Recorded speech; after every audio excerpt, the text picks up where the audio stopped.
Félix Moumié was poisoned to death by a French Secret Service agent posing as a journalist in November 1960. Look, his name can never be forgotten when talking about the white chapters in the history of Africa's decolonization stories, not dark. You see, in October, Moumié had traveled to Switzerland seeking international support for his people's fight against the French colonial grip.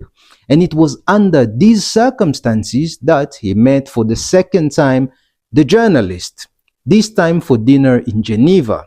Now, the agent's job was to discreetly add an odorless and tasteless poison called thallium into Moumié's drink to make the crime seem like it's an illness that took his life.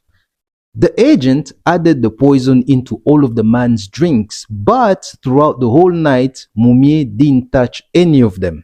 Unfortunately, he became very thirsty after the meal and drank all of the drinks on the table, which automatically sealed his fate forever. You see, nature has a way of doing things, because if he had drunk only one glass, we all would have thought it was illness that took him out. However, because he drank all of the drinks, he accelerated his death and exposed the hands behind his assassinations and showed to the whole of Africa the length to which colonial powers were ready to go to maintain control over the people they oppressed. You see, in my village they say, when the dead people talk to you from the graves, listen, because you might learn something that could keep you alive a little longer.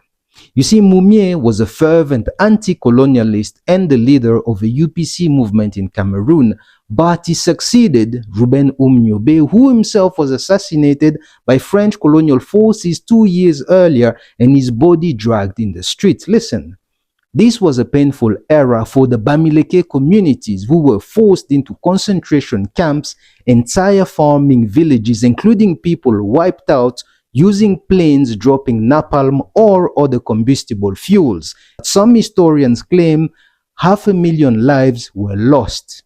And these brutal wars against those seeking independence across Africa were euphemistically called pacification missions.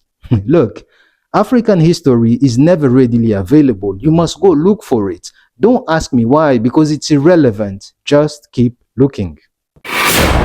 We, ni nini?